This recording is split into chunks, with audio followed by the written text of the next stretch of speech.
Hi friends, welcome back to my channel. So ಎಲ್ಲರೂ ಹೇಗಿದ್ದೀರಾ? ನಾನು ಕೂಡ ಚೆನ್ನಾಗಿದ್ದೀನಿ. ಸೊ ಇವತ್ತೇನು ರೆಸಿಪಿ ಮಾಡ್ತಾಯಿದ್ದೀನಿ ಅಂದರೆ, ರೆಸಿಪಿ ಎಲ್ಲ ಹೇರ್ ಆಯಿಲ್ ಮಾಡ್ತಾಯಿದ್ದೀನಿ. ತುಂಬ ಚೆನ್ನಾಗಿ ಯೂಸ್ ಆಗುತ್ತೆ. ಎಷ್ಟೊಂದು ಜನಕ್ಕೆ ಇವಾಗಿನ ವರ್ಕ್ ಪ್ರೆಷರಿಂದ ಆಗಿರ್ಬೋದು, ನೀರಿಂದ ಆಗಿರ್ಬೋದು, ಮನೇಲಿ ಗೀಝರಿಂದ ಆಗಿರ್ಬೋದು. ಸೊ ಆಗಿನ ಕಾಲದಲ್ಲೆಲ್ಲ ನೀರೊಲೆಯಲ್ಲಿ ಚೆನ್ನಾಗಿ ಕುದಿಸಿ ಆ ನೀರನ್ನು ಸ್ನಾನ ಮಾಡೋರು, ಇಲ್ಲ ತಣ್ಣೀರು ಸ್ನಾನ ಮಾಡೋರು. ಇವಾಗೆಲ್ಲ ಆ ಥರ ಮಾಡಲ್ಲ. ಬ್ಯುಸಿ ಲೈಫಿಂದ ತಲೆ ಸ್ನಾನ ಮಾಡೋಕ್ಕೂ ಕಷ್ಟ. ಸೊ ಹಾಗಾಗಿ ತುಂಬ ಹೇರ್ ಫಾಲ್ ಜಾಸ್ತಿ ಆಗುತ್ತೆ. ವರ್ಕ್ ಪ್ರೆಷರಿಂದ ಆಗಿರ್ಬೋದು, ನಾವು ಮಾಡೋ ಕೆಲಸಗಳಿಂದ ಆಗಿರ್ಬೋದು, ಕರೆಂಟಿಂದ ಆಗಿರ್ಬೋದು, ಎಲ್ಲ ಒಂದು ಕಾರಣಗಳು. ಸೊ ಆ ಕಾರಣದಿಂದ ನಮಗೆ ಹೇರ್ ಫಾಲ್ ಆಗದೆ ಹಾಗೆ ಶೈನಿಯಾಗಿ ಸ್ವಲ್ಪ ಗ್ರೋತ್ ಆಗಿ ಚೆನ್ನಾಗಿ ಹೇರ್ನ ಬ್ಯಾಲೆನ್ಸ್ ಮಾಡೋದು ಹೇಗೆ ಅಂದರೆ, ಈ ಹೇರ್ ಆಯಿಲ್ನ ಮಾಡ್ಕೊಳ್ಳಿ ಮನೆಯಲ್ಲಿ. ತುಂಬ ಈಸಿಯಾಗಿ ಎಲ್ಲ ಸಿಟಿಯಲ್ಲಿ ಕೂಡ ಅವೈಲೇಬಲ್ ಇರುತ್ತೆ, ಎಲ್ಲ ಸಿಗುತ್ತೆ ಇವಾಗ. ಸೊ ಮಾಡೋದು ಹೇಗೆ ಅಂತ ನೋಡೋಣ. ಅದಕ್ಕಿಂತ ಮುಂಚೆ ನನ್ನ ಚಾನಲ್ನ ಸಬ್ಸ್ಕ್ರೈಬ್ ಮಾಡದೇ ಇದ್ದರೆ ಪ್ಲೀಸ್ ಸಬ್ಸ್ಕ್ರೈಬ್ ಮಾಡ್ಕೊಳ್ಳಿ. ಹಾಗೆ ಒಂದು ಶೇರ್ ಮಾಡಿ, ಕಮೆಂಟ್ ಮಾಡಿ. ಈಗ ನಾನು ನೋಡಿ ಒಂದು 10 ಪೀಸಸ್ಸೇ ಇದೆ ನನಗೆ ದಾಸವಾಳ ಎಲೆ ಹೂವು. ತುಂಬ ಚೆನ್ನಾಗಿದೆ. ಹಾಗೆ ಮೆಹಂದಿ ಸೊಪ್ಪು ಬೇಕು, ತುಂಬ ಚೆನ್ನಾಗಿರುತ್ತೆ ಮೆಹಂದಿ ಸೊಪ್ಪು. ಹಾಗೆ ದಾಸವಾಳದ ಎಲೆ ಬೇಕು. ಹಾಗೆ ನಾನು ಒಂದು 2 ಟೇಬಲ್ ಸ್ಪೂನಷ್ಟು ಮೆಂತ್ಯ ತೊಗೊಂಡಿದ್ದೀನಿ. ಹಾಗೆ ಬ್ಲ್ಯಾಕ್ ಶೀಟ್ಸು, ಹಾಗೆ ವಿಳ್ಳೆದೆಲೆ, ಕರಿಬೇವಿನ ಸೊಪ್ಪು, ಹಾಗೆ ಈಗ ಬೆಟ್ಟದ ನೆಲ್ಲಿಕಾಯಿ ಅಂತೀವಲ್ಲ ಅದು, ಹಾಗೆ ಹರಳೆಣ್ಣೆ ಸ್ವಲ್ಪ ಬೇಕು, ಕ್ಯಾಸ್ಟ್ರೋಲ್ ಆಯಿಲ್ ಅಂತ ಹೇಳ್ತಾರಲ್ಲ, ಸೊ ಅದು. ಹಾಗೆ ನನಗೆ ಕೋಕೋನಟ್ ಆಯಿಲ್ ನೋಡಿ, ಕೋಕೋನಟ್ ಆಯಿಲ್ ನಾನಿಲ್ಲಿ 1/2 ಲೀಟ್ರ್ ಕೋಕೋನಟ್ ಆಯಿಲ್ಗೆ ಮಾಡ್ತಾಯಿದ್ದೀನಿ. ಸೊ ನೀವು ಎಷ್ಟು ಬೇಕು ಕ್ವಾಂಟಿಟಿಯಲ್ಲಿ ನೋಡಿಕೊಂಡು ಮಾಡಿ. ಸೊ ಮಾಡೋದು ಹೇಗೆ ಅಂತ ನೋಡೋಣ ಬನ್ನಿ. ನಾವು ಈ ಬೆಟ್ಟದ ನೆಲ್ಲಿಕಾಯಿನ ಸ್ವಲ್ಪ ತುರ್ಕೊಳ್ಳೋಣ. ತುರಿದ್ರೆ ಚೆನ್ನಾಗಿರುತ್ತೆ. ನನಗೆ ಹಾಗೆ ಒಂದೆಲ್ಗೆ ಸೊಪ್ಪು ಬೇಕಿತ್ತು. ಸೊ ಅದು ನಮ್ಮ ಅತ್ತೆ ಮನೆ ಹತ್ರ ಇತ್ತು, ತೊಗೊಂಬರೋಣ ಅಂದ್ಕೊಂಡು 3 ಡೇಸಿಂದ ಇದು ಡೈಲಿ ಒಂದೊಂದೇ ಜೋಡಿಸಿಟ್ಟಿರೋದು ನಾನು. ಸೊ ಒಂದೇ ದಿನಕ್ಕೆ ಇವೆಲ್ಲ ಜೋಡಿಸ್ಕೊಂಡಿಲ್ಲ ನಾನು, ಯಾಕೆಂದರೆ ಒಂದೊಂದು ಪ್ಲೇಸಲ್ಲಿ ಸಿಗುತ್ತೆ. ಹಾಗೆ ಒಂದು ಇಲ್ಲ ಅಂದರೂ ವೀಡಿಯೋ ಆಗಲ್ಲ. ಸೊ ಒಂದು ಇಲ್ಲ ಅಂದರೂ ಕೂಡ ತೋರ್ಸೋಕೆ ನಂಗೆ ಕಷ್ಟ ಆಗುತ್ತೆ ವೀಡಿಯೋಸ್ನ. ಸೊ ಆ ಕಾರಣದಿಂದ ಒಂದೊಂದು ದಿನ ತಂದಿಟ್ಟಿರೋದು. ಈ 3-4 ಡೇಸ್ ಆಯಿತು ಮೆಹಂದಿ ತೊಗೊಂಬಂದು. ಆಲ್ರೆಡಿ ಒಂದೊಂದು ಎಲೆ ಒಣಗಿದೆ. ಒಣಗಿದ್ರೂ ಪರವಾಗಿಲ್ಲ, ಎಲೆ ಸಿಕ್ಕರೆ ಸಾಕು ನಮಗೆ, ತುಂಬ ಚೆನ್ನಾಗಿ ಬರುತ್ತೆ. ದಾಸವಾಳ ಒಂದಿನ, ಇದೊಂದು ದಿನ ಎಲ್ಲ ತೊಗೊಂಬಂದಿಟ್ಟಿದ್ದಾಯಿತು. ಸೊ ಇವತ್ತು ಆಲ್ಮೋಸ್ಟ್ ಎಲ್ಲ ಸಿಕ್ಕಿದೆ. ತೊಗೊಂಡು ಬಂದು ಇಟ್ಕೊಂಡು ಇವತ್ತು ಮಾಡೋಣ ಅಂದ್ಕೊಂಡು ರೆಡಿ ಮಾಡಿದ್ದೀನಿ. ಒಂದೇ ಒಂದು ಮಿಸ್. ಈಗ ನಾನು ಸ್ಟವ್ನ ಆನ್ ಮಾಡ್ಕೊಂಡು ಬಾಣಲೆ ಇಟ್ಕೊಂಡಿದ್ದೀನಿ. ಸೊ ಈಗ ಬಿಸಿ ಆಗಲಿ. ಇದಕ್ಕೆ ನಾವು ಕೋಕೋನಟ್ ಆಯಿಲ್ನ ಸೇರಿಸ್ಕೊಂಡ್ಬಿಡೋಣ. ಸ್ವಲ್ಪ ಬಿಸಿ ಆಗ್ತಾ ಇರಲಿ, ಅಷ್ಟರಲ್ಲಿ ನಾವು ಮಿಕ್ಕಿದ್ದೆಲ್ಲ ಪ್ರೊಸೆಸಿಂಗ್ ಎಲ್ಲ ಅದು ರೆಡಿ ಮಾಡ್ಕೊಳ್ಳೋಣ. ನೋಡಿ, ಇಷ್ಟು ಆಯಿಲ್ ಸೇರಿಸ್ಕೊಂಡಿದ್ದೀನಿ, 1/2 ಲೀಟ್ರ್ ಅಷ್ಟಿದೆ. ಸೊ ಇದನ್ನು ಸ್ವಲ್ಪ ಬಿಸಿ ಆಗ್ತಾ ಇರಲಿ. ನಾನು ಲೋ ಫ್ಲೇಮ್ ಇಟ್ಟಿದ್ದೀನಿ, ಹೈ ಫ್ಲೇಮ್ ಇಟ್ಟಿಲ್ಲ. ಸೊ ಲೋ ಫ್ಲೇಮಲ್ಲೇ ಸ್ವಲ್ಪ ಬಿಸಿ ಆಗ್ತಾ ಇರಲಿ. ಅಷ್ಟರಲ್ಲಿ ನಾವು ಸ್ವಲ್ಪ ಇದು ನೆಲ್ಲಿಕಾಯಿ ನಮಗೆ ಎಷ್ಟು ಬೇಕೋ ಅಷ್ಟು 1/2 ಲೀಟ್ರಿಗಾದರೆ ನಾವು ನೋಡಿ, ಕರೆಕ್ಟಾಗಿ 1/2 ಲೀಟ್ರಿಗಾದರೆ ನಮಗೊಂದು 2 ನೆಲ್ಲಿಕಾಯಿ ಆದರೂ ಸಾಕು. ಇದರಿಂದ ನಮಗೆ ಏರು ನೈಸಾಗಿ ಸ್ಮೂತಿಯಾಗಿ ಬರುತ್ತೆ ನಮಗೆ ನೆಲ್ಲಿಕಾಯಿಗಳಿಂದ. ಹಾಗೆ ನಮಗೆ ಹೇರ್ ಕೂಡ ತುಂಬ ಒಳ್ಳೆಯದು, ಆರೋಗ್ಯ ಕೂಡ ತುಂಬ ಒಳ್ಳೆಯದಿದು ತಿನ್ನೋದ್ರಿಂದ. ಸೊ ಇದು ಹೇರ್ಗಂತೂ ತುಂಬಾ ಬೆನಿಫಿಟ್ ಇದೆ ಇದರಿಂದ. ಸೊ ಇದನ್ನು ನಾವು ಇವಾಗ ತುರ್ಕೊಳ್ಳೋಣ. ಈ ಥರ ತುರೆಮಣಿ ತೊಗೊಂಡು ನೀಟಾಗಿ ತುರ್ಕೊಳ್ಳೋಣ. ಈ ರೀತಿ ಕಟ್ ಮಾಡಿ ಹಾಕ್ಕೋಬೋದು. ನೀವು ಕಟ್ ಮಾಡಿ ಹಾಕ್ಕೊಂಡ್ರೆ ಅಷ್ಟು ನೀಟಾಗಿ ಅದರಲ್ಲಿರೋ ರಸನ ಬಿಟ್ಕೊಳ್ಳಲ್ಲ ಸರಿಯಾಗಿ. ಈ ರೀತಿ ತುರ್ಕೊಂಡು ಹಾಕ್ಕೊಳ್ಳೋದ್ರಿಂದ ನಮಗೆ ತುಂಬ ಚೆನ್ನಾಗಿ ಬರುತ್ತೆ. ಒಂದು ಸರಿ ನಾವು 1 ಲೀಟ್ರ್ 2 ಲೀಟ್ರ್ ಆಯಿಲ್ಗೆ ಈ ಥರ ಮಾಡಿಟ್ಕೊಂಡ್ರೆ ಖಂಡಿತ ನೀವು ಎಷ್ಟು ದಿನ ಬೇಕಾದರೂ ಯೂಸ್ ಮಾಡ್ಬೋದು. 1 ಇಯರ್ ಗಂಟ ಇಟ್ಕೊಂಡು ಯೂಸ್ ಮಾಡ್ಬೋದು, ತುಂಬ ಚೆನ್ನಾಗಿರುತ್ತೆ. ಬಟ್ ಇನ್ನೊಂದು ಏನಂದರೆ, ನೀವು ಹೇರು ಇದು ಹಚ್ಚಿದ ತಕ್ಷಣ ನಮಗೆ ಹೇರ್ ಫಾಲ್ ಜಾಸ್ತಿ ಆಗ್ತಾಯಿದೆ ಅನ್ಕೋಬೋದು. ಅದು ಆ ಥರ ಅಲ್ಲ. ನಾವು ಇಷ್ಟು ದಿನ ಒಂದು ಹೇರ್ ಆಯಿಲ್ ಬಳಸ್ತಾ ಇರ್ತೀವಲ್ವಾ, ಸೊ ಇನ್ನೊಂದು ಸಲ ನಾವು ಬೇರೆ ಹೇರ್ ಆಯಿಲ್ನ ಹಾಕಿದಾಗ ಅದು 2 ಆಪೋಸಿಟ್ ಆಗಿ ನಮಗೆ ಹೇರ್ ಫಾಲ್ ಜಾಸ್ತಿ ಆಗುತ್ತೆ. ಸ್ವಲ್ಪ ದಿನ ಮಾತ್ರ, ಒಂದು 15 ಡೇಸು. ಆಮೇಲೆ ಮತ್ತೆ ನಾವು ಈ ಆಯಿಲ್ ನಮ್ಗೆ ಅಡ್ಜಸ್ಟ್ ಆಯಿತು ಅಂದ ತಕ್ಷಣವೇ ಹೇರ್ ಫಾಲ್ ಆಗೋದು ಸ್ಟಾಪ್ ಆಗಿ ಈ ಆಯಿಲ್ಗೆ ಅಡ್ಜಸ್ಟ್ ಆಗಿಬಿಡುತ್ತೆ. ಸೊ ಯಾವುದೇ ಶಾಂಪೂ ಆಗಲಿ ಅಷ್ಟೇ, ಇವಾಗ ನಾವು ಯಾವುದಾದ್ರೂ ಸೋಪ್ ಬಳಸ್ತಾ ಇರ್ತೀವಿ, ನೆಕ್ಸ್ಟ್ ಇನ್ನೊಂದು ಸೋಪ್ ಬಳಸಿದ ತಕ್ಷಣ ಗುಳ್ಳೆಗಳು ಬರೋದು, ಈ ಥರ ಎಲ್ಲ ಅಲರ್ಜಿ ಆಗೋ ಥರ ಕಾಣಿಸುತ್ತೆ. ಸೊ ಆದರೆ ಅದೇ ಅಭ್ಯಾಸ ಮಾಡ್ಕೊಂಡೋದ್ರೆ ಅದೇ ಸೆಟ್ ಆಗುತ್ತೆ ನಮ್ಮ ಸ್ಕಿನ್ಗೆ. ಅದೇ ಥರನೇ ಹೇರ್ ಆಯಿಲ್ ಕೂಡ ಹಾಗೆ. ಯಾವುದಾದ್ರೂ ಶಾಂಪು ಚೇಂಜ್ ಮಾಡಿದಾಗಲೂ ಅಷ್ಟೇ ಹೇರ್ ಫಾಲ್ ಆಗುತ್ತೆ ಅಂತ ಸಡನ್ನಾಗಿ ಹಾಗೆ ಬಿಟ್ಬಿಡಬಾರ್ದು. ಇದನ್ನು ಹಾಕಿದ್ದೀವಪ್ಪ ಅದಕ್ಕೇ ಹೇರ್ ಫಾಲ್ ಜಾಸ್ತಿ ಆಯಿತು, ಈ ಶಾಂಪು ಚೆನ್ನಾಗಿಲ್ಲ ನಮಗೆ ಅಂತ ಹೇಳಿ ಇದನ್ನು ಬಿಟ್ಟು ಇನ್ನೊಂದು ಹಾಕೋದು, ಆ ಥರ ಮಾಡಿದಾಗ ಹೇರ್ ಫಾಲ್ ಸ್ವಲ್ಪ ಆಗುತ್ತೆ. ಸೊ ಆಗಿದೆ ಅಂತ ಹೇಳ್ಬಿಟ್ಟು ಅಲ್ಲೇ ಸ್ಟಾಪ್ ಮಾಡಬಾರ್ದು. ಆದರೂ ಪರವಾಗಿಲ್ಲ ಅಂತ ಅದನ್ನೇ ಹಚ್ಚಬೇಕು, ಆವಾಗ ಅದು ಮತ್ತೆ ಸೆಟ್ ಆಗುತ್ತೆ. ಆ ಟಿಪ್ಸ್ನ ಮೈಂಡಲ್ಲಿ ಇಟ್ಕೊಳ್ಳಿ. ಯಾವುದೇ ನಾವು ಚೇಂಜ್ ಮಾಡಿದಾಗ ಸ್ವಲ್ಪ ದಿನ ನಮಗೆ ಅದು ರಿಯಾಕ್ಷನ್ ಇರುತ್ತಲ್ವ ಒಂದಕ್ಕೊಂದು. ಸೊ ಆ ಕಾರಣದಿಂದ ಆ ಥರ ಆಗುತ್ತೆ. ಸೊ ನೀವು ಕಂಟಿನ್ಯೂಸ್ ಆಗಿ ಹಚ್ಚಿ, ವೀಕ್ಲಿ 2 ಟೈಮ್ಸ್ ಆದರೂ ಬೇಕು ನಮಗೆ ಆಯಿಲ್. ಯಾವಾಗ ನಿಮಗೆ ಲೀವ್ ಟೈಮ್ಸು ಫ್ರೀ ಇದ್ದಾಗ ಯಾವಾಗ ಇರ್ತೀರೋ ನೋಡಿ. ನನಗೆ ಇಷ್ಟು ಸಿಕ್ಕಿದೆ, 2 ಕಾಯಿನ, ದೊಡ್ಡ ದೊಡ್ಡ ಸೈಜ್ ಕಾಯಿ ನೋಡ್ತಾ ಇರ್ಬೋದು ಎಷ್ಟೊಂದು ಸಿಕ್ಕಿದೆ. ಇದಿಷ್ಟು ಸಿಕ್ಕಿದೆ, ಎಷ್ಟು ಚೆನ್ನಾಗಿದೆ ನೋಡಿ, ತುಂಬ ಚೆನ್ನಾಗಿದೆ. ಹೀಗೆ ತಿನ್ನೋಣ ಅನಿಸುತ್ತೆ, ಅಷ್ಟು ಚೆನ್ನಾಗಿದೆ. ಅಷ್ಟು ಚೆನ್ನಾಗಿ ನೀಟಾಗಿ ತುರ್ಕೊಂಬಿಡ್ಬೋದು, ಈ ರೀತಿ ನೀಟಾಗಿ ಬಂದುಬಿಡುತ್ತೆ. ಸೊ ಈ ರೀತಿ ಮಾಡಿಕೊಂಡು ನಾವು ಸೈಡಿಗೆ ಇಟ್ಕೊಂಡ್ಬಿಡೋಣ. ಈಗ ಆಯಿಲ್ ಬಿಸಿ ಆಗ್ತಾ ಇದೆ. ಸೊ ನಾವು ಇದಕ್ಕೆ ಫಸ್ಟೇ ನಾವು ನೋಡಿ ಶೇಡ್ಸ್ ಸೇರಿಸ್ಕೊಂಡ್ಬಿಡೋಣ. ಮೆಂತೆ ಫಸ್ಟೇ ಹಾಕ್ಕೊಂಡಿದ್ದೀನಿ, ಅದು ಲೋ ಫ್ಲೇಮಲ್ಲೇ ಇದೆ. ಹಾಗೆ ನಾವು ಬ್ಲ್ಯಾಕ್ ಶೇಡ್ಸು ಹಾಕ್ಕೊಳ್ಳೋಣ. ಸ್ವಲ್ಪ ಅದು ಲೋ ಫ್ಲೇಮಲ್ಲಿ ಫಸ್ಟೇ ನಿಧಾನಕ್ಕೆ ಬಿಸಿ ಆಗೋ ಟೈಮಲ್ಲಿ ಇದು ಚೆನ್ನಾಗಿ ಬಿಸಿ ಆಗ್ತಾ ಬರುತ್ತೆ. ಆವಾಗ ಅದರಲ್ಲಿರೋ ಅಂಶ ಎಲ್ಲ ನೀಟಾಗಿ ಬಿಟ್ಕೊಂಡ್ಬಿಡುತ್ತೆ. ತುಂಬ ಬಿಸಿ ಇರೋ ಎಣ್ಣೆಲಿ ಹಾಗೆ ಹಾಕಿ ಆಫ್ ಮಾಡಿಕೊಂಡ್ರು ಕೂಡ ಸೀದೋಗ್ಬಿಡುತ್ತೆ. ಮೆಂತೆನೂ ಹಾಗೆ ಬ್ಲ್ಯಾಕ್ ಶೀಡು ಎರಡು ಸೀದೋಗ್ಬಿಡುತ್ತೆ. ಆವಾಗ ಅದರಲ್ಲಿರೋ ಅಂಶ ಬಿಟ್ಕೊಳ್ಳಲ್ಲ, ಆಮೇಲೆ ಸೀದೋಗಿರೋ ಸ್ಮೆಲ್ ಬರುತ್ತೆ. ಸೊ ನೀವು ಫಸ್ಟೇ ಆಯಿಲ್ ಬಿಸಿಗಿಡುವಾಗಲೇ ಹಾಕ್ಕೊಂಡ್ಬಿಟ್ರೆ ಆ ಆಯಿಲಲ್ಲಿ ನಿಧಾನಕ್ಕೆ ಬಿಸಿ ಆಗ್ತಾ ಆಗ್ತಾ ಆಗ್ತಾ ಅದರಲ್ಲಿರೋ ರಸ ಎಲ್ಲ ನೀಟಾಗಿ ಅದರಲ್ಲಿರೋ ಫ್ಲೇವರು ಹಾಗೆ ಬಿಟ್ಕೋತಾ ಬರುತ್ತೆ. ಸೊ ಇದನ್ನು ಮೈಂಡಲ್ಲಿ ಇಟ್ಕೊಂಡು ಕರೆಕ್ಟಾಗಿ ಮೆಜರ್ಮೆಂಟ್ ಕರೆಕ್ಟಾಗಿ ಮಾಡ್ಕೊಳ್ಳಿ. ನಾನು 1/2 ಲೀಟ್ರಿಗೆ 2 ನೆಲ್ಲಿಕಾಯಿ ಹಾಕ್ಕೊಂಡಿದ್ದೀನಿ, ಒಂದು 5 ರಿಂದ 6 ದಾಸವಾಳ, 1 ಇಡಿಯಷ್ಟು ಕರಿಬೇವು, ಒಂದು 2 ವೀಳ್ಯದೆಲೆ, ಒಂದು 4-5 ಒಂದು ಅರ್ಧ ಇಡಿಯಷ್ಟು ಮೆಹಂದಿ, ಹಾಗೆ ನಾನು ಒಂದು 5 ರಿಂದ 10 ನೋಡಿ ದಾಸವಾಳ ಎಲೆ ಇವೆಲ್ಲ ಹಾಕ್ಕೋತಾ ಇದ್ದೀನಿ. ಸೊ ನಾವು ನಿಧಾನಕ್ಕೆ ಅದು ಬಿಸಿ ಆಗುವಾಗಲೇ ಹಾಕ್ಕೋಬೇಕು. ಸೊ ನೋಡಿ ನಾನು ಎಲೆಗಳನ್ನೆಲ್ಲ ಈ ರೀತಿ ಕಟ್ ಮಾಡ್ತಾ ಇದ್ದೀನಿ. ಸ್ವಲ್ಪ ಅಂದರೆ ಹಾಗೆ ದೊಡ್ಡಗೆ ಹಾಕೋದು ಬೇಡ, ಈ ರೀತಿ ಪೀಸಸ್ ಮಾಡಿ ಹಾಕ್ಕೊಳ್ಳಿ. ಇನ್ನು ಸ್ವಲ್ಪ ನೀವು ತರಿಯಾಗಿ ಮಿಕ್ಸಿ ಮಾಡಿ ಹಾಕೋದ್ರೂ ಚೆನ್ನಾಗಿ ಬರುತ್ತೆ ನೋಡಿ ಈ ರೀತಿ. ಇನ್ನು ಎಣ್ಣೆ ಬಿಸಿ ಆಗಿಲ್ಲ ಫ್ರೆಂಡ್ಸ್, ನೋಡಿ ಎಣ್ಣೆ ಬಿಸಿ ಆಗಿಲ್ಲ. ಸೊ ಈ ಟೈಮಲ್ಲೇ ನಾವು ಹಾಕ್ಕೋಬೇಕು. ಫುಲ್ ಬಿಸಿ ಆದಾಗ ನೀವು ಹಾಕ್ಕೊಂಬಿಟ್ರಿ ಅಂದರೆ ಅದು ಫುಲ್ ಸೀದೋಗ್ಬಿಡುತ್ತೆ, ಚೆನ್ನಾಗಿ ಬರಲ್ಲ. ಎಣ್ಣೆ ಬಿಸಿ ಹಾಕಿ ಮುಂಚೆನೇ ಹಾಕ್ಕೊಂಡ್ರೆ ನಿಧಾನಕ್ಕೆ ಅದು ಎಲ್ಲ ನಮಗೆ ಫ್ಲೇವರ್ ಬಿಡ್ಕೊಳ್ಳುತ್ತೆ. ಅದು ನೀಟಾಗಿ ಆಯಿಲು ನೀಟಾಗಿ ಚೆನ್ನಾಗಿ ಗ್ರೋತ್ ಆಗುತ್ತೆ. ನಮಗೆ ಆಯಿಲ್ ಅಪ್ಲೈ ಮಾಡಿದ್ರೆ ಒಂದು ದಿನ ಈವ್ನಿಂಗ್ ಟೈಮು ಅಥವಾ ಮಧ್ಯಾಹ್ನ ಟೈಮ್ ಏನಾದರೂ ಹಚ್ಕೊಂಡ್ರೆ 1 ಡೇ ಬಿಟ್ಟು ನೀವು ಸ್ನಾನ ಮಾಡಿದ್ರೇ ತುಂಬ ಚೆನ್ನಾಗಿರುತ್ತೆ. ಯಾವಾಗಾದ್ರೂ ಲೀವ್ ಇದ್ದಾಗೋ ಆ ಥರ ಮಾಡ್ಕೊಳ್ಳಿ, ತುಂಬ ಚೆನ್ನಾಗಿ ಬರುತ್ತೆ ನೋಡಿ. ಕರಿಬೇವು ಹಾಗೆ ಮೆಹಂದಿ ಕೂಡ ಹಾಕ್ತಾಯಿದ್ದೀನಿ ನಾನು. ಬೇಯಿಸ್ಕೊಳ್ಳೋಣ. ಇವಾಗ ನೆಲ್ಲಿಕಾಯಿ ಕೂಡ ಹಾಕ್ಕೊಳ್ಳೋಣ. ಎಷ್ಟು ಚೆನ್ನಾಗಾಗುತ್ತೆ ಅಂದರೆ ಅಷ್ಟು ಚೆನ್ನಾಗಾಗುತ್ತೆ. ನೀವು ಒಂದ್ಸಲಿ ಮಾಡಿಟ್ಕೊಳ್ಳಿ, ಸ್ಟಾಕ್ ಮಾಡಿಟ್ಕೊಳ್ಳಿ. ಸುಮಾರು ನಮಗೆ 6 ತಿಂಗಳು ವರ್ಷ ಆದ್ರೂ ಚೆನ್ನಾಗಿ ಸ್ಟಾಕ್ ಇಟ್ಕೋಬೋದು, ಅಷ್ಟು ಚೆನ್ನಾಗಿ ಬರುತ್ತೆ. ಅಷ್ಟು ಚೆನ್ನಾಗಿ ಕೂಡ ಹೇರ್ ಗ್ರೋತ್ ಆಗುತ್ತೆ. ಹೇರ್ ಡ್ಯಾಮೇಜು ಏನೇ ಪ್ರಾಬ್ಲಮ್ ಇದ್ದರೂ ನಮ್ಮ ಹೇರ್ ಸಮಸ್ಯೆ ಎಲ್ಲ ಕ್ಲಿಯರ್ ಆಗುತ್ತೆ ಇದರಿಂದ. ನೀವು ಖಂಡಿತ ಒಂದ್ಸರಿ ಟ್ರೈ ಮಾಡಿ ನೋಡಿ. 1 ಮಂತಲ್ಲಿ ನಿಮಗೆ ರಿಸಲ್ಟ್ ಗೊತ್ತಾಗುತ್ತೆ ಯಾವ ಥರ ಇರುತ್ತೆ ನಮಗೆ ಇದು, ಏನು ಬೆನಿಫಿಟ್ ಕೊಡ್ತಾ ಇದೆ ಅನ್ನೋದು ಕೂಡ ನಿಮಗೆ ಗೊತ್ತಾಗುತ್ತೆ ನೋಡಿ. ಇಷ್ಟು ಹೂವು ಹಾಕ್ಕೊಂಡಿದ್ದೀನಿ ನಾನು. ಚೆನ್ನಾಗಿ ಲೋ ಫ್ಲೇಮಲ್ಲೇ ಕುದಿಸ್ಕೋಬೇಕು ಫ್ರೆಂಡ್ಸ್. ಇದು ಜಾಸ್ತಿ ಹೈ ಫ್ಲೇಮೆಲ್ಲ ಇಟ್ಕೊಳ್ಳೋಕೆ ಹೋಗಬೇಡಿ. ಹೈ ಫ್ಲೇಮ್ ಇಟ್ಕೊಳ್ಳೋದ್ರಿಂದ ಏನಾಗ್ಬಿಡುತ್ತೆ ನಮಗೆ ಅಂದರೆ ಬೇಗ ಸೀದೋಗ್ಬಿಡುತ್ತೆ. ನೆನಪಿಟ್ಕೊಳ್ಳಿ, ಬೇಗ ಸೀದೋಗುತ್ತೆ. ಸೀದೋಗಬಾರ್ದು ನಮಗೆ. ಇವತ್ತೆಲ್ಲ ಹೀಗೆ ಮಾಡಿ ಇಡಬೇಕು. ಅದರಲ್ಲಿ ಎಷ್ಟು ಬರುತ್ತೋ ಆಯಿಲ್ ಅಷ್ಟೇ ಸಾಕು ನಮಗೆ. ಜಾಸ್ತಿ ಕ್ವಾಂಟಿಟಿಯಲ್ಲಿ ಮಾಡ್ಕೊಳ್ಳಿ, ಆವಾಗ ಚೆನ್ನಾಗಿ ಜಾಸ್ತಿ ಸಿಗುತ್ತೆ ಆಯಿಲ್. ಕಮ್ಮಿ ಕ್ವಾಂಟಿಟಿ ಮಾಡಿದಾಗ ಕಮ್ಮಿನೇ ಸಿಗುತ್ತೆ ನಮಗೆ. ಸೊ ನಾನಿಲ್ಲಿ ಒಂದು 1/2 ಲೀಟ್ರಿಗೆ ಅಷ್ಟೇ ಮಾಡ್ಕೋತೇನೆ. 1/2 ಲೀಟ್ರಿಗಿಂತ ಇನ್ನೊಂದು ಸ್ವಲ್ಪ ಕಮ್ಮಿನೇ ಇದೆ ನೋಡಿ. ಈ ರೀತಿ ಬಾಡಬೇಕು, ಆಯಿಲಲ್ಲಿ ಬಾಡ್ತಾ ಇರಬೇಕು. ಅಂದರೆ ಬಿಸಿ ಇಲ್ಲದೇ ಮುಂಚೆನೇ ಹಾಕಿದ್ರೆ ಈ ರೀತಿ ಬಾಡುತ್ತೆ. ಅದೇ ನೀವು ಬಿಸಿ ಇರೋ ಆಯಿಲಲ್ಲಿ ಹಾಕಿದ್ರೆ ಫುಲ್ ಸೀದೋಗ್ಬಿಡುತ್ತೆ ನೋಡಿ. ಈ ರೀತಿ ಹಾಕ್ಕೋಬೇಕು. ಚೆನ್ನಾಗಿ ಒಂದು 5 ನಿಮಿಷ 10 ನಿಮಿಷ ಚೆನ್ನಾಗಿ ಕುದಿಬೇಕು. ಅದರಲ್ಲಿರೋ ರಸ ಎಲ್ಲ ಬಿಟ್ಕೋಬೇಕು, ಆವಾಗ ತುಂಬ ಚೆನ್ನಾಗಿರುತ್ತೆ. ಹಾಗೆ ನಾವು ಇದನ್ನು ಮಾಡಿ ಈ ರೀತಿ ಎಲ್ಲ ಚೆನ್ನಾಗಿ ಬೇಯಿಸ್ಬಿಟ್ಟು ಮಧ್ಯಾಹ್ನ ಟೈಮು ಸಂಜೆ ಟೈಮು ನೀವು ಫ್ರೀ ಇದ್ದಾಗ ಮಾಡಿಟ್ಬಿಡಿ. ಓವರ್ನೈಟ್ ಹಾಗೆ ಬಾಣಲೆಯಲ್ಲೇ ಬಿಟ್ಬಿಡಿ.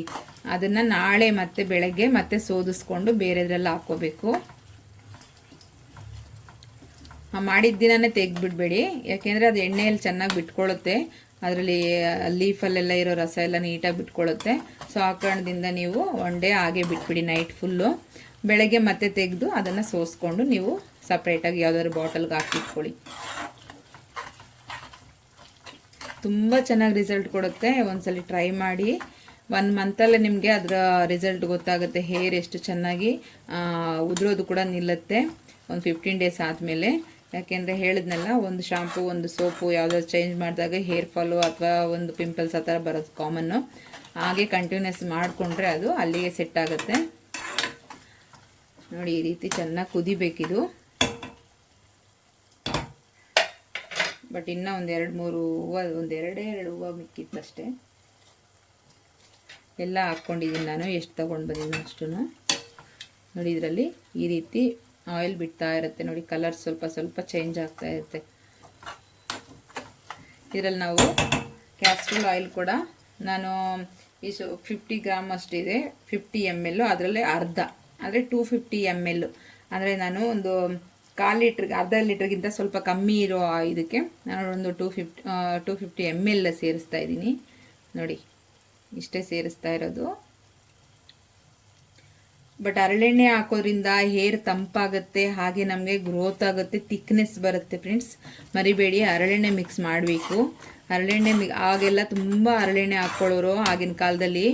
ಆಗ ಎಷ್ಟು ಚೆನ್ನಾಗಿ ಏರ್ ಇರೋದು, ಒಂದು ಚೂರು ಕೂಡ ಏರ್ ಫಾಲ್ ಆಗ್ತಿರ್ಲಿಲ್ಲ, ಹಾಗೆ ಥಿಕ್ನೆಸ್ ಬರೋದು. ಆವಾಗೆಲ್ಲ ಜಾಸ್ತಿ ಕೋಕೋನಟ್ ಬಳಸ್ತಿರ್ಲಿಲ್ಲ, ಹರಳೆಣ್ಣೆ ಜಾಸ್ತಿ ಬಳಸೋರು ಆಗಿನ ಕಾಲದಲ್ಲಿ. ನಮ್ಮ ಚಿಕ್ಕ ಏಜಲ್ಲಂತೂ ನನಗೆ ತುಂಬ ಏರ್ ದಪ್ಪ ಅಂದರೆ ದಪ್ಪ ಇತ್ತು ಹೇರು. ತಲೆ ಬಾಚಬೇಕು ಅಂದರೆ ನಮ್ಮ ಮನೇಲಿ ಆ ಬಾಚಿನಕೆಯಲ್ಲೇ ಹೊಡೆಯೋರು, ಅಷ್ಟು ದಪ್ಪ ಇರೋದು. ಆ ಕಡೆ ಈ ಕಡೆ ಅಲ್ಲಾಡ್ತಾ ಇದ್ದೆ ನಾನು ಬಾಚುವಾಗ. ತುಂಬ ಥಿಕ್ನೆಸ್ ಜಾಸ್ತಿ ಇರುತ್ತಲ್ವಾ, ತುಂಬ ತಿಕ್ಕಿರುತ್ತೆ. ಬಾಚೋಕ್ಕೂ ಜಡೆ ಹಾಕೋಕ್ಕೂ ಕಷ್ಟ. ನಮ್ಮ ಅಕ್ಕ ಅವರೆಲ್ಲ ಹಾಕ್ಬೇಕು ಅಂದರೆ. ಸೊ ಆ ಟೈಮಲ್ಲಿ ಆ ಥರ ಮಾಡೋರು. ಅಷ್ಟು ತಿಕ್ಕಾಗಿ ಬೆಳೆಯುತ್ತೆ ಹರಳೆಣ್ಣೆ ಹಾಕೋದ್ರಿಂದ. ವಾರಕ್ಕೊಂದ್ಸರಿ ನೀವು ಹರಳೆಣ್ಣೆ ಹಾಕ್ಕೊಂಡು ನೋಡಿ ನಿಮ್ಮ ಹೇರು ಎಷ್ಟು ಥಿಕ್ನೆಸ್ ಬರುತ್ತೆ ಅಂತ. ಅಷ್ಟು ಚೆನ್ನಾಗಿರುತ್ತೆ. ಹಾಗೆ ತಂಪು ಕೂಡ ಇರುತ್ತೆ, ಬಾಡಿ ಹೀಟ್ ಕೂಡ ಕಂಟ್ರೋಲ್ ಮಾಡುತ್ತೆ, ನಮ್ಮ ಹೇರ್ ಕೂಡ ಚೆನ್ನಾಗಿ ಗ್ರೋತ್ ಆಗುತ್ತೆ. ಹಾಗೆ ಕಣ್ಣು ಕೂಡ ತುಂಬ ತಂಪಾಗುತ್ತೆ. ಕಣ್ಣು ಮಂಜಾಗೋದು, ಕಣ್ಣು ಒಂಥರ ಕಾಣಿಸ್ತಾ ಇರೋದು, ಬಿಸಿಲಿಗೆಲ್ಲ ಒಂಥರ ಕಣ್ಣಲ್ಲಿ ಒತ್ತುತ್ತಾ ಇರುತ್ತೆ, ಆ ಥರ ಎಲ್ಲ ಆಗ್ತಾ ಇರುತ್ತಲ್ವ. ಸೊ ನೀವು ಹರಳೆಣ್ಣೆ ಸ್ವಲ್ಪ ತಲೆ ಮೇಲೆ ಹಚ್ಕೊಂಡು ಮಲ್ಕೊಳ್ಳಿ, ಎಷ್ಟು ಕಣ್ಣಲ್ಲಿ ಗಲೀಜು ಬರುತ್ತೆ ನೋಡಿ ಬೆಳಗ್ಗೆ ಎದ್ದು. ಅಷ್ಟು ತಂಪು ಕೊಡುತ್ತೆ ಹರಳೆಣ್ಣೆಯಿಂದ. ಹರಳೆಣ್ಣೆ ತುಂಬ ಉಪಯೋಗಗಳಿದೆ. ಹಾಗೆಲ್ಲ ನಮಗೆ ಹೊಟ್ಟೆ ಕೂಡ ಕುಡಿಸೋರು, ಹೊಟ್ಟೆಯಲ್ಲಿ ಗಲೀಜೆಲ್ಲ ಕ್ಲಿಯರ್ ಆಗೋಕ್ಕೆ ಅಂತ ಹರಳೆಣ್ಣೆನ ಒಂದೊಂದು ಸ್ಪೂನಷ್ಟು. ಹಾಗೆ ತುಂಬ ಉಪಯೋಗಗಳಿದೆ ಹರಳೆಣ್ಣೆಯಿಂದ. ಅದು ತುಂಬ ಹಳಬ್ರಿಗೆಲ್ಲ ತುಂಬ ಗೊತ್ತಿರುತ್ತೆ, ಬಟ್ ನನಗೆ ಗೊತ್ತಿರೋ ಮಾಹಿತಿ ನಾನು ಹೇಳಿದ್ದೀನಿ. ನಿಮ್ಗೇನಾದ್ರು ಅದ್ರ ಬಗ್ಗೆ ಗೊತ್ತಿದ್ದರೆ ಹೇಳಿ, ತಿಳ್ಕೊಳ್ಳೋಣ. ನನಗೂ ಕೂಡ ಆ ಥರದ್ದೆಲ್ಲ ತಿಳ್ಕೊಬೇಕಂತ ತುಂಬ ಇಷ್ಟ. ನೋಡಿ, ಇದು ಚೆನ್ನಾಗಿ ಕುದೀತಾ ಇದೆ. ನಾನು ಲೋ ಫ್ಲೇಮೇ ಇಟ್ಕೊಂಡಿದ್ದೀನಿ, ಹೈ ಫ್ಲೇಮ್ ಇಟ್ಕೊಂಡಿಲ್ಲ. ನೋಡಿ, ಈ ರೀತಿ ನೊರೆ ಬರ್ತಾ ಇದೆ, ಚೆನ್ನಾಗಿ ಕುದೀತಾ ಇದೆ ಅಂತ ನೋಡಿ. ಚೆನ್ನಾಗಿದು ಈ ರೀತಿ ಆದಮೇಲೆ ನಾವು ಸ್ವಲ್ಪ ಹೊತ್ತು ಬಿಟ್ಟು ಆಫ್ ಮಾಡ್ಕೊಳ್ಳೋಣ. ಸೊ ನಾವು ವೀಕ್ಲಿ 2 ಟೈಮ್ಸ್ ಹಚ್ಚಿದರೆ ಸಾಕು. ಫ್ರೀ ಇದ್ದಾಗ ನೀವು ಒಂದಿನ ಬಿಟ್ಟು ಒಂದಿನ ಹಚ್ಕೊಳ್ಳಿ, ಆಗಲೂ ಇನ್ನೂ ಚೆನ್ನಾಗಿ ಗ್ರೋತ್ ಆಗುತ್ತೆ ಹೇರು. ಹಾಗೆ ಸ್ಮೂತ್ ಆಗುತ್ತೆ ಹೇರು, ಶೈನಿಂಗ್ ಕೂಡ ಬರುತ್ತೆ. ದಾಸವಾಳ ಹೂವು ಇದೆಲ್ಲ ಹಾಕಿದ್ದೀವಲ್ಲ, ಮೆಹಂದಿ ಅದೆಲ್ಲ, ಹಾಗೆ ಹೇರು ಶೈನಿಂಗ್ ಕೂಡ ಬರುತ್ತೆ. ಡ್ಯಾಂಡ್ರಫು ಇದೆಲ್ಲ ರಿಮೂವ್ ಆಗುತ್ತೆ. 1 ಡೇ ಹಚ್ಕೊಂಡು ಇನ್ನೊಂದು ಡೇ ಸ್ನಾನ ಮಾಡಿ, ಇಲ್ಲ ಆಯಿಲ್ ಹಾಕ್ಕೊಂಡು ನೀವು 1-2-3 ಅವರ್ಸ್ ಬಿಟ್ಟು ಫ್ರೀ ಇದ್ದರೆ ಹಾಗೇ ಸ್ನಾನ ಮಾಡಿಬಿಟ್ಬಿಡಿ. ಶಾಂಪು ಹಾಕ್ಬಿಡಿ. ಇವಾಗ ಕೆಮಿಕಲ್ ಫ್ರೀ ಶಾಂಪು ಅಂತ ಇರ್ತಾವಲ್ಲ, ಅದನ್ನು ಹಾಕ್ಕೊಳ್ಳಿ. ಕೆಮಿಕಲ್ ಇರೋದನ್ನು ಹಾಕ್ಕೋಬೇಡಿ. ಡೈರೆಕ್ಟಾಗಿ ಶಾಂಪು ಆ ಥರ ಯೂಸ್ ಮಾಡಬೇಕು ಅಂದರೆ ಡೈರೆಕ್ಟಾಗಿ ನೀವು ತಲೆಗೆ ಅಪ್ಲೈ ಮಾಡಬಾರ್ದು. ಹಾಗೆಯೇ ಎತ್ಕೊಂಡು ಕೈಗೆ ಹಾಕ್ಕೊಂಡು ತಲೆಗೆ ಉಜ್ಕೊಂಡ್ಬಿಡ್ತಾರೆ, ಆ ಥರ ಮಾಡ್ಕೋಬೇಡಿ. ಹೇರ್ ಫಾಲ್ ಜಾಸ್ತಿ ಆಗುತ್ತೆ. ಒಂದೇ ಕಡೆ ಅದರಲ್ಲಿ ಇರೋ ಕೆಮಿಕಲ್ಸು ಒಂದೇ ನೆತ್ತಿ ಮೇಲೇ ಹಾಕ್ಕೋತಾರೆ ಎಲ್ಲರೂ. ಕೈಯಲ್ಲಿ ಹಾಕ್ಕೊಂಡು ಹಾಗೆ ನೆತ್ತಿ ಮೇಲೆ ಅಪ್ಲೈ ಮಾಡ್ಕೊಂಡು ಉಜ್ಕೊಂಡ್ಬಿಡ್ತಾರೆ. ಅದಕ್ಕೆ ಎಲ್ಲರಿಗೂ ತುಂಬ ಕಡೆ ನೆತ್ತಿ ಮೇಲೆ ಕೂದಲೆಲ್ಲ ಹೋಗ್ಬಿಟ್ಟಿರುತ್ತೆ. ಏನಕ್ಕೆ ಅಂದರೆ ಅದೇ ಕಾರಣ, ಅದರಲ್ಲಿ ಜಾಸ್ತಿ ಕೆಮಿಕಲ್ಸ್ ಇರುತ್ತೆ ಅದಕ್ಕೆ. ಸೊ ಅದನ್ನು ನೀರಲ್ಲಿ ಮಿಕ್ಸ್ ಮಾಡಿ ಶಾಂಪೂನ ನೀವು ಒಂದು ಚಿಕ್ಕ ಬೌಲಲ್ಲೋ ಕಪ್ಪಲ್ಲೋ ಜಗ್ಗಲ್ಲೋ ಮಿಕ್ಸ್ ಮಾಡಿಕೊಂಡು ಫುಲ್ ತಲೆಗೆ ಹಾಕ್ಕೊಳ್ಳಿ, ನೀರಲ್ಲಿ ಮಿಕ್ಸ್ ಮಾಡಿ. ಆವಾಗ ಹೇರ್ ಫಾಲ್ ಆಗಲ್ಲ, ಕಮ್ಮಿ ಆಗುತ್ತೆ ಸ್ವಲ್ಪ. ಡೈರೆಕ್ಟಾಗಿ ನೀವು ಕೈಯಲ್ಲಿ ಹಾಕ್ಕೊಂಡು ಅಪ್ಲೈ ಮಾಡಿಕೊಂಡ್ರೆ ಶಾಂಪೂನ, ಸೊ ಅದು ನೆತ್ತಿ ಮೇಲೇ ಹಾಕ್ಕೊತಾರೆ ಎಲ್ಲರೂ, ಆಲ್ಮೋಸ್ಟ್ ಎಲ್ಲರೂ ಅಷ್ಟೇ. ಕೈಯಲ್ಲಿ ಹಾಕಿದ ತಕ್ಷಣ ತಲೆ ಮೇಲೇ ಉಜ್ಕೊಂಡ್ಬಿಟ್ಟು ಆಮೇಲೆ ಫುಲ್ ತಲೆಗೆ ಹಚ್ಕೊತಾರೆ. ಆ ಥರ ಮಾಡಬೇಡಿ.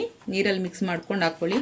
ಸ್ವಲ್ಪ ನೀರಲ್ಲಿ 1 ಗ್ಲಾಸ್ ಅಷ್ಟು ನೀರಲ್ಲಿ ಮಿಕ್ಸ್ ಮಾಡಿ ಹಾಕ್ಕೊಳ್ಳಿ. ಆವಾಗ ನಿಮಗೆ ನೆತ್ತಿ ಮೇಲೆ ಅಷ್ಟು ಕೂದಲು ಉದುರೋದಿಲ್ಲ, ಮುಂದ್ಗಡೆ ಆಗಲಿ ನೆತ್ತಿ ಮೇಲೆ ಆಗಲಿ. ಆ ಟಿಪ್ಸ್ನ ಫಾಲೋ ಮಾಡ್ಕೊಳ್ಳಿ. ಈ ಹೇರ್ ಆಯಿಲ್ ಜೊತೆಲಿ ಅಷ್ಟು ಟಿಪ್ಸ್ ಹೇಳ್ತಾ ಇದ್ದೀನಿ, ನಿಮಗೆಲ್ಲರಿಗೂ ಯೂಸ್ಫುಲ್ ಆಗಲಿ ಅಂತ.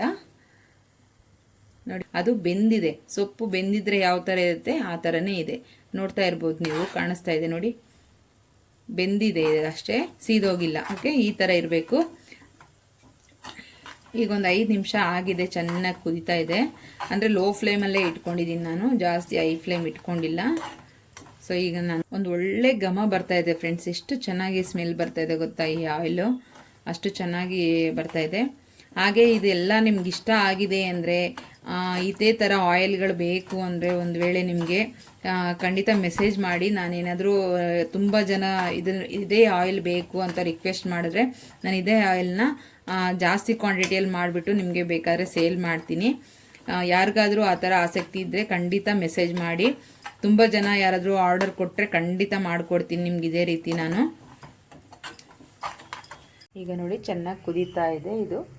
ಇವಾಗ ನಾವು ಇದಕ್ಕೆ ಇನ್ನೊಂದೆರಡು ಐಟಮ್ ಸೇರಿಸ್ಕೊಳ್ಳೋಣ. ಇಷ್ಟೊತ್ತು ನಂಗೆ ಸಿಕ್ಕಿಲ್ಲ ಅಂದ್ಕೊಂಡೆ ಒಂದೆಲಗ ಸೊಪ್ಪು, ಸೊ ಅದನ್ನು ತರಿಸಿದ್ದೀನಿ. ಹಾಗೆ ನಾನು ಇದಕ್ಕೆ ಇನ್ನೊಂದು ಸ್ವಲ್ಪ ಆನಿಯನ್ಸ್ ಕೂಡ ಸೇರಿಸ್ಬೇಕು. ನೋಡಿ ಇದೇ ಒಂದೆಲಗ ಸೊಪ್ಪು ಅಂತ ಹೇಳ್ತಾರೆ ಇದನ್ನು. ಸೊ ನಮಗೆ ಈ ಸೊಪ್ಪನ್ನ ಒಂದೆಲಗ ಸೊಪ್ಪು ಅಂತ ಕರೀತಾರೆ. ಹಾಗೆ ಇದು ಸರಸ್ವತಿ ಎಲೆ ಅಂತಲೂ ಕರೀತಾರೆ. ಇದು ಚಟ್ನಿ ಕೂಡ ಮಾಡ್ತಾರೆ, ಮಕ್ಕಳಿಗೆ ಕಷಾಯ ಕೂಡ ಮಾಡ್ತಾರೆ. ಮಕ್ಕಳಿಗೆ ನಾಲ್ಗೆ ಎಲ್ಲ ಚೆನ್ನಾಗಿ ಇದಾಗಬೇಕು, ಆಮೇಲೆ ವಿದ್ಯಾಭ್ಯಾಸ ಚೆನ್ನಾಗಿ ನೆನಪಿನ ಶಕ್ತಿ ಚೆನ್ನಾಗಿ ಉಳಿಬೇಕು ಅಂದರೆ ಈ ಎಲೆ ರಸ ಕೂಡ ಮಕ್ಕಳಿಗೆ ಹಾಕ್ಬೋದು, ತುಂಬ ಚೆನ್ನಾಗಿ ಯೂಸ್ ಆಗುತ್ತೆ.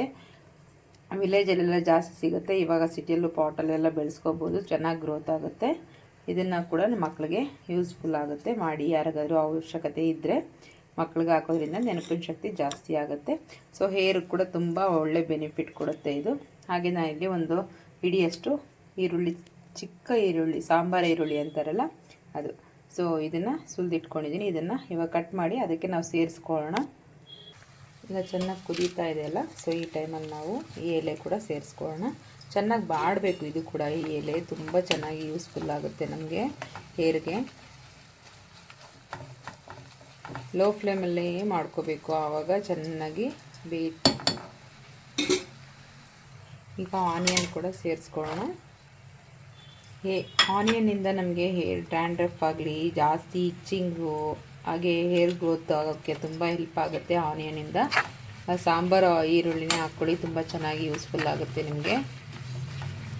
ಸ್ವಲ್ಪ ಲೇಟಾಗಿ ತೊಗೊಂಡು ಬಂದರೂ ಸಿಕ್ತು ಸ್ವಲ್ಪ ನಮಗೆ ಎಲೆ. ಹೇಗೋ ಮನೆ ಹತ್ರ ಬೆಳೆಸಿದ್ವಿ, ನಮ್ಮ ಅತ್ತೆ ಮನೆ ಹತ್ರ ಇದೆ, ಸೊ ಆಗ ಕಟ್ ಮಾಡ್ಕೊಂಡು ಬಂದರು, ಹಾಗಾಗಿ ಯೂಸ್ಫುಲ್ ಆಗ್ತಿದೆ. ಇವಾಗ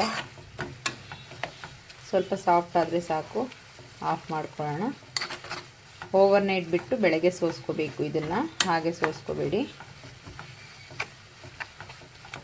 ವೈಟ್ ಹೇರ್ ಎಲ್ಲ ಜಾಸ್ತಿ ಆಗ್ತಾ ಇರುತ್ತಲ್ವ ಈಗ ಎಲ್ಲರಿಗೂ. ಜಾಸ್ತಿ ಇವಾಗ ಇರೋ ಸಿಚುವೇಶನ್ಗಳು, ಇವಾಗಿರೋ ಕೆಮಿಕಲ್ಸ್, ಆಯಿಲ್ಸ್, ಫುಡ್ಡು ಇವೆಲ್ಲ ಇಂದ ವೈಟ್ ಹೇರ್ ಜಾಸ್ತಿ ಆಗ್ತಾ ಇರುತ್ತೆ. ಚಿಕ್ಕ ಏಜಿಗೆ 20, 30, 11 ಇಯರ್ಸ್ಗೆಲ್ಲ ಬಂದುಬಿಡುತ್ತೆ ಮಕ್ಕಳಿಗೆ ಇವಾಗೆಲ್ಲ ವೈಟ್ ಹೇರ್ಸು.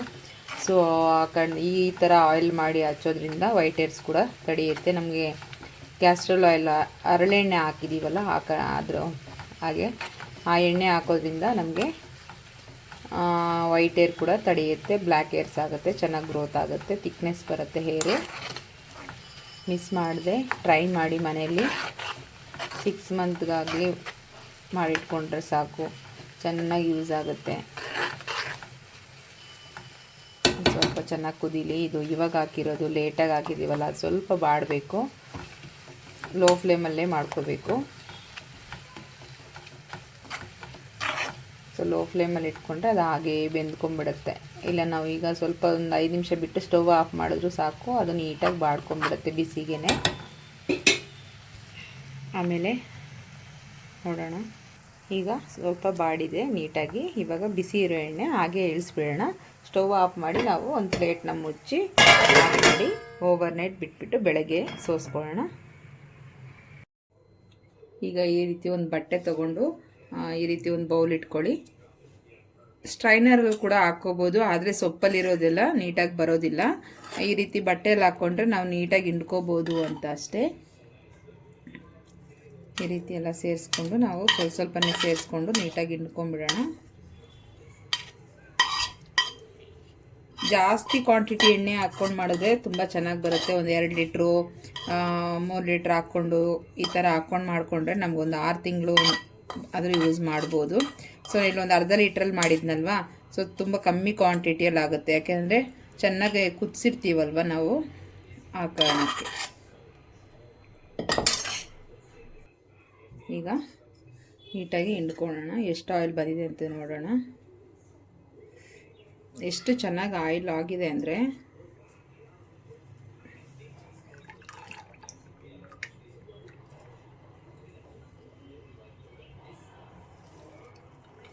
ಈ ರೀತಿ ಚೆನ್ನಾಗಿ ಹಿಂಡ್ಕೊಬಿಡ್ಬೇಕು, ಅವಾಗ ನೀಟಾಗಿ ಬರುತ್ತೆ.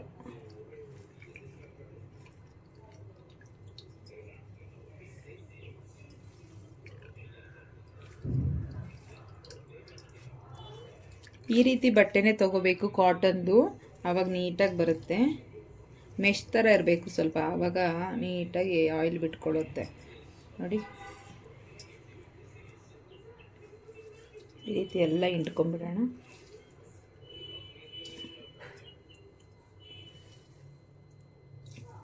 ಆ ಸೊಪ್ಪಲ್ಲಿರೋದೆಲ್ಲ ಬಂದ್ಬಿಡುತ್ತೆ ನೀಟಾಗಿ ಈ ರೀತಿ ಮಾಡಿಕೊಂಡ್ರೆ. ನೋಡಿ ಇವಾಗ ಆಯಿಲ್ ರೆಡಿ ಆಯಿತು, ಯಾವ ರೀತಿ ಆಗಿದೆ ಅಂತ, ಎಷ್ಟು ಕಲರ್ಫುಲ್ಲಾಗಿ ಆಗಿದೆ. ಎಲೆಯಲ್ಲಿ ಯಾವ್ಯಾವ ನಾವು ಎಷ್ಟು ಥರ ಎಲೆಗಳು ಹಾಕಿರ್ತೀವೋ ಅಷ್ಟು ನೀಟಾಗಿ ಎಲೆಯಲ್ಲಿರೋ ರಸ ಎಲ್ಲ ಬಿಟ್ಕೊಂಡಿರುತ್ತೆ, ಅದಕ್ಕೆ ಕಲರ್ಫುಲ್ ಚೇಂಜ್ ಆಗಿಬಿಡುತ್ತೆ. ಆನಿಯನ್ನೆಲ್ಲ ಆಗಿರ್ಬೋದು, ಮೆಂತ್ಯ ಆಗಿರ್ಬೋದು, ಪ್ರತಿಯೊಂದೂ ನೀಟಾಗಿ ನಮಗೆ ಈ ರೀತಿ ನೋಡಿ ಎಷ್ಟು ಚೆನ್ನಾಗಿ ರೆಡಿಯಾಗಿದೆ. ಈ ರೀತಿ ನಮಗೆ ಆಯಿಲ್ ಸಿಗಬೇಕು, ಲೋ ಫ್ಲೇಮ್ ಇಟ್ಕೊಂಡೇ ಮಾಡ್ಕೋಬೇಕು, ಈ ರೀತಿ ಬರುತ್ತೆ. ಹಾಗೆ ನಮಗೆ ಇವತ್ತು ಸಂಜೆ ಮಧ್ಯಾಹ್ನ ಮೇಲೆ ಹಚ್ಕೊಂಡ್ರೆ ಎಣ್ಣೆ, ನಾಳೆ ಬೆಳಗ್ಗೆ ಎದ್ದು ತೊಳ್ಕೊಳ್ಳೋ ಥರ ಹಾಕ್ಕೊಳ್ಳಿ. ನೈಟ್ ಓವರ್ ನೈಟ್ ಬಿಟ್ಟರೆ ಸಾಕು, ಇಲ್ಲ ಬೆಳಗ್ಗೆ ಹಚ್ಕೊಂಡು ಸಂಜೆ ಸ್ನಾನ ಮಾಡಿದ್ರು ಸಾಕು. ತುಂಬ ಹೊತ್ತು, ತುಂಬ 2-3 ದಿನ ಹಾಗೆ ಬಿಟ್ಕೊಂಡ್ರು ಪಿಂಪಲ್ಸ್ ಎಲ್ಲ ಬರುತ್ತೆ. ಇಲ್ಲಾಂದರೆ ಒಂದು 2-3 ಅವರ್ ಆದರೂ ಮ್ಯಾಕ್ಸಿಮಮ್ ಇಟ್ಕೋಬೇಕು ತಲೆಯಲ್ಲಿ, ಇಲ್ಲ ಅಂದರೆ ಅಷ್ಟು ರಿಸಲ್ಟ್ ಬರಲ್ಲ ಹೇರು. ಸೊ ನೀವೆಲ್ಲ ಟ್ರೈ ಮಾಡಿ ಈ ರೀತಿ. Thank you for watching. Next ವಿಡಿಯೋದಲ್ಲಿ ಮತ್ತೆ ಸಿಗೋಣ.